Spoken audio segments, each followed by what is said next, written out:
Hi, so today I'm going to talk about what I've learned from coaching nutrition, basically off of, what I've seen other people do, okay? So I've been coaching nutrition for like a few years, and what have I basically seen as the common patterns that emerge from, the pitfalls and the common mistakes, and just basically what I see people doing wrong, a lot of the time.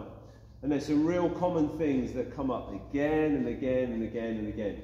And if these things get addressed, so many of the common issues and problems that people have would go away.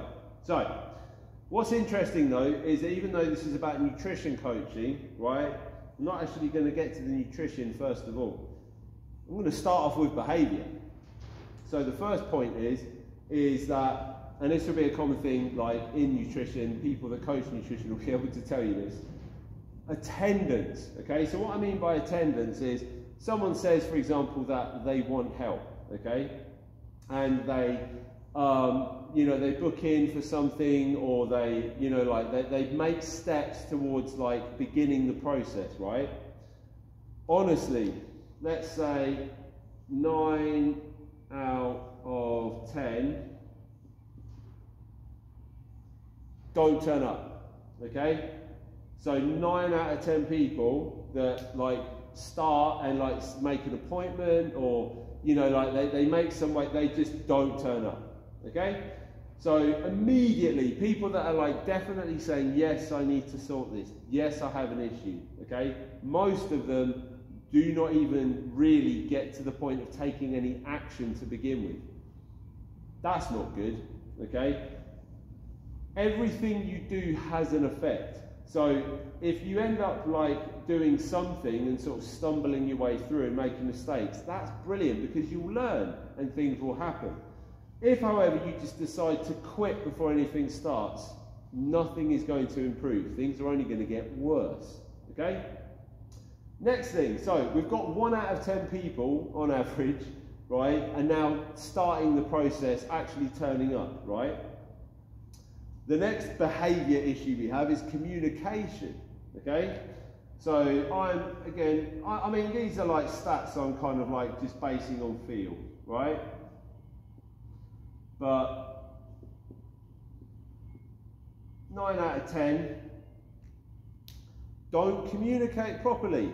They either don't communicate honestly, or they might not communicate at all. And a big part of coaching and all that is communication. There has to be.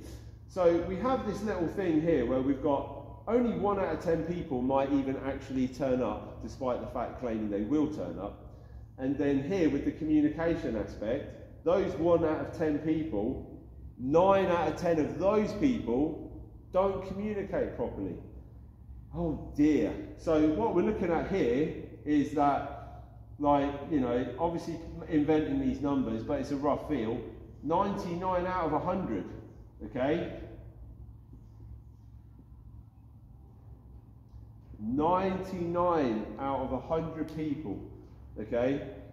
Before we even get to the nutritional bit, we're talking about just basic behaviour. People are basically covering things up, or they're hiding. If these people, these 99 out of 100, just decided to behave, okay, in a way that would help themselves, so much of this would be so much easier for everyone involved, okay? Most of the nutritional stuff is fairly straightforward, but you can't deal with anything if the behaviour is one of not turning up or not communicating. Most of the problems of nutrition boil down to behaviour and mindset rather than actual nutrition. People could change this stuff so easily and get amazing results. It is not difficult.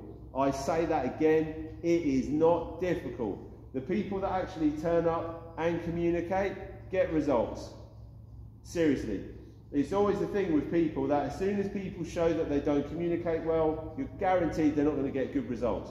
The people that do communicate do get good results, which basically demonstrates that it is not actually that complicated for the nutrition. It's much more around the behaviour.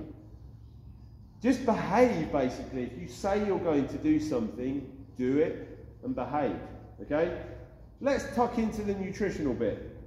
You see what I did there with that little play. Anyway, right, so a big one here, protein. So, not enough, okay? Not enough. Basically, if that was one thing I could say about, you know, the average diet, is that there's just not enough protein. When I see people's, you know, food and what they're consuming, I'm like, wow, we need to introduce some protein here. So, like, it's not that rare to, like, basically see almost no sources of protein, like, you know, like that are high in protein. You're just like, wow. And then people kind of fall for that trap where, like, people in the supermarkets are very cleverly just slap the word protein on things that might contain a bit of protein but are actually just like a processed snack. And then people go, oh, that must be a protein source, it's got protein written on it. And that's their sole protein source, and so on and so forth. So yeah, this can be a thing. Protein is something you want to prioritize, okay? It's a regenerative macronutrient, as in it doesn't just help muscle, it helps every cell in the body. And also as part of your dealing with things like appetite and cravings, it really helps. It's harder to digest, it creates a more stable energy profile, so it can help cravings and appetite and so on and so forth. It can fill you up more. So protein is a good thing to prioritize. But generally what I see is people don't prioritize protein at all enough, okay? And then next with that is then fibre and colour. When I say colour, I mean whole food colour. I don't mean the stuff that people add, okay? I mean whole food colour, like things like fruits and vegetables and stuff like that.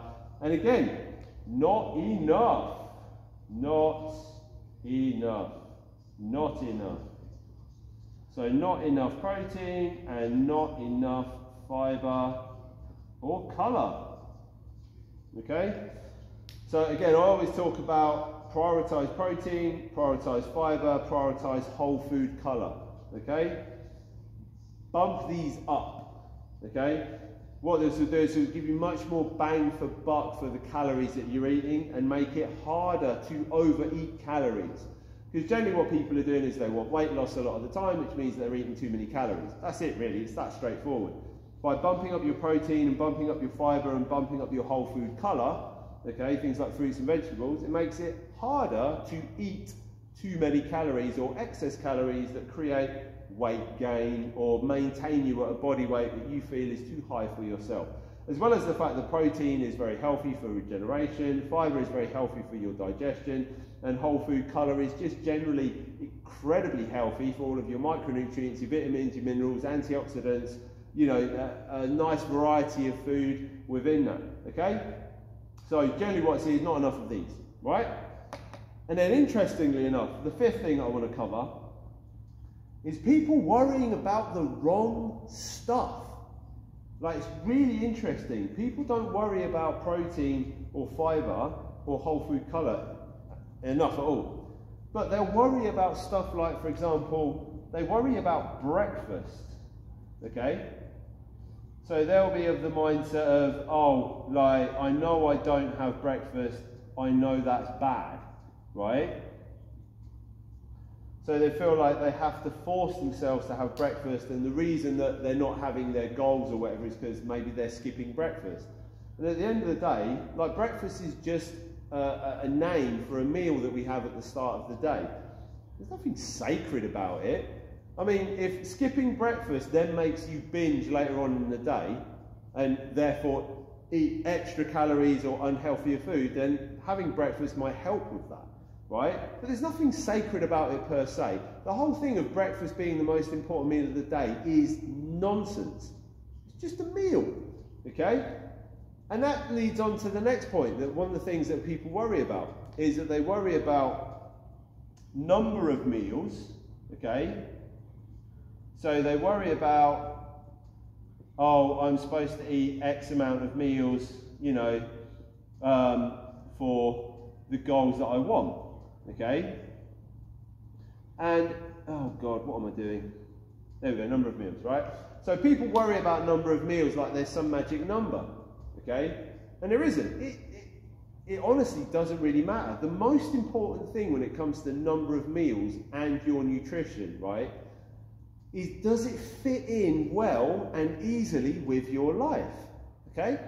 If you're someone who's incredibly hectic throughout the day, and really realistically, the only times that you can control your nutrition is at the beginning of the day and the end of the day, then eat twice a day. Just have, like, because the thing is, one of the things that people do is they worry about the number of meals because they're like, oh, I need to eat. And because they feel like they must eat because of some sort of social construct of lunch or the time on the clock or whatever. And they're like, oh, there's nothing nutritious, I can't prepare, I'm going to go and eat at a petrol station, you know, or go and eat some convenient food and have a load of excess calories with, like, you know, loads of salt and so on and so forth that mashes up their palate and then causes all sorts of issues. When they could have literally just reduced their meal frequency to twice a day, controlled their nutrition under their own control, worked through the whole day. I mean, that's one example, twice a day. I mean, if you want to eat 6 times a day because that's what you like, but your calories are, like, controlled so that you are getting the result that you want in your body weight, then 6 meals a day is fine. The number of meals really doesn't matter. What matters for weight is how many calories you have in a day. So if you have 2,000 calories a day and you split that up into 2 meals of 1,000 calories each, it's still 2,000 calories. If you have 2,000 calories a day and you have 4 meals a day and they're 500 calories each, that's still 2,000 calories. So it doesn't matter, okay? There is an argument, obviously, for muscle growth and so on and so forth, that you want to have protein more regularly. So if you're really into your muscle building, then the number of meals does matter, okay? But only if you're really into your muscle building and you need more meal frequency to continue upping your muscle protein synthesis. But that's only really in that case. You can still build a lot of muscle with just 1 meal a day. Honestly, you can. It's not a case of like, oh, if I don't do that, all my muscle vanishes. It's like, no, that's not the case. We're talking about optimal versus what you can actually do. And the difference isn't that big, okay? So a number of meals, just don't worry about it. Fit it in with your life where you can control the nutrition. That's the most important thing, okay? So then, what have we got next? Oh yeah. Meal timings. Now this is a good one, okay? Because people worry about this as well. There's like really funny kind of myths, you know, like the if you eat carbs after 6 o'clock, for example, well, turn into a gremlin. So meal timings has people a bit, like, you know, weirded out with some of the weird stuff that people say. You know, you shouldn't eat just before bed. But the thing is, though, is like the reason you shouldn't eat just before bed is if it negatively affects your sleep. But if it doesn't negatively affect your sleep, then, and if that's the only time, again, like I said, that you can control your nutrition so that it is of benefit to you, is just before you go to bed, then eat then. If there's no negative impact, then eat then, it's fine. Another thing of meal timings is when people talk about, oh, the workout window, you know, the bro talk. Like, oh, 30-minute anabolic window, whatever. Again, that was just the supplement industry, just lying, you know, with a bit of marketing, a bit of skewed statistics and stuff like that. Muscle protein synthesis is elevated for hours and sometimes days after training, okay? Not 30 minutes or an hour. So if you don't ram down that thing, whatever it is, you know what I mean, like an hour after training, you don't lose all your gains. That's really silly, okay? At some point, you're going to have a meal after training, probably that day. You'll be fine, okay? Again, meal timings is something that is way overestimated, like breakfast, like all of that sort of stuff. Again, as long as your meals fit in with your logistics, that you can control your nutrition so that it is of benefit to you and helps you and moves you towards the direction of life you want to be taking, it doesn't matter. Okay, it's far more important that you have a healthy diet with things like whole foods, colour, fibre and protein prioritised than any of this other social construct stuff. Okay, cause and effect will tell you the pattern that you're in. Okay, it's not like crazy complicated and it's not difficult. It really isn't. Okay, fit it in with your life, it'll be fine. Okay, so what have I put there? Oh yeah, last point. Varied diets. Now this might seem like a weird thing to say. And that's because people worry about the word varied in an interesting way. So when I say up here stuff like you want to have colour in your diet, and you want to have different colours from different whole foods and so on and so forth, right? That is variety, right? You have a variety of different protein sources, a variety of different nutrient sources, colours and so on and so forth, okay? But what people tend to worry about, really interestingly, is they need their diet to be varied, or they think they do, in terms of lots of different meals. Like I've had people say, oh, I need 21 different meals for 3 weeks worth of like variety. And I'm like, what? No, you don't. Like, people have an idea that straight off the bat, varied diet means that every meal has to be different. So you need 7 different breakfasts, 7 different lunches, 7 different dinners. Oh my God, no wonder that seems so complicated. Like planning that level, that orchestrating that complicated symphony of different meals and, oh my God, it's a bit much, isn't it? A varied diet just means that you are ticking off the boxes, because no one food can actually provide you with everything that you want. Not even chocolate. Okay, anyway. So a varied diet will be that, you know, within a day you might have had some eggs. I mean, for me personally, like, don't be offended vegans, but like, you know, I'll have some eggs and different sources of meat, tons of different fruit and veg. You know, that to me, there's my varied diet. But I will happily eat the same day's worth of food day after day after day, right? Because it ticks all of my boxes. And really important, it's palatable. One of the things that people get a bit mixed up here is they need a varied diet because they talk about boredom. But really, when they mean boredom, what they really mean is their palate. So what you want to be looking for is a diet that is varied, but is consistent enough that you can keep eating it and enjoy it, that your palate can handle it, right? Some people talk about they'll eat a certain amount of food for an amount of time, like maybe a week or so, and then they're just like, I can't stomach it anymore, right? Their palate has effectively turned them off. So what we want to look for is we want to look for consistent foods that we can have in our diet that tick off some of these boxes that we can eat day in, day out. And that lessens the burden of needing a varied diet as long as our palate can handle it. Now that is going to be somewhat of an individual thing. But, for example, things like frozen berries and fruits I find are very palatable without being hyper palatable. Because the problem with hyper palatable food, like your ultra processed snacks and sweets and so on and so forth, is that they can actually make the rest of your diet be less palatable. Okay? So that's why you actually want to not have things like cheat meals and treats and stuff like that, because it can actually make the rest of your diet seem worse and more bland on your taste and less hard, more difficult to be palatable. Oh, I'm falling to bits, aren't I? Right? So we think we need a varied diet, when in actual fact, if we remove those hyperpalatable things that would stop resetting our palate in a way that makes the rest of our diet seem bland, our normal diet would then be like, ah, okay, this now is tastier and I can stomach it for longer, or just stomach it consistently. It's that kind of thing. I find fruits are really good for something that gives your palate something varied and sweet without it like being hyperpalatable and forcing everything else to look bland.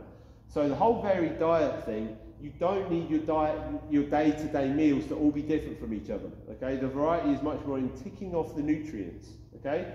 If you can do that with a meal and a diet that is consistent and fairly the same, but everything is ticked off and you feel amazing and you're getting progress and your health is great, then stick to it. You don't need to vary it for variety's sake. And if you do feel the need to vary it, it may be a palate issue, like I said, with ultra-palatable snacks ruining things. But yeah, there you go. So to sum this all up, most of nutrition problems have nothing to do with nutrition and everything just to do with conscious decision in behaviour. Not turning up when you say you're going to turn up, and then not communicating, right, when you need to be, right? And this is behavioural, it's not even nutrition. Like once people like get this bit done, this bit is so easy and so straightforward that they just follow it and boom, results happen just like that. And they're really happy because when you get this right, it's all good for your health. There's no restriction, you enjoy what you're eating, you have lots of energy, you're really pleased, everything's going the right way and you feel great. That's the way it should be. So sort your behaviour out. Then once you sort your behaviour out, sort out your nutrition and you'll be sorted. Right, I hope that helps. Have a good day.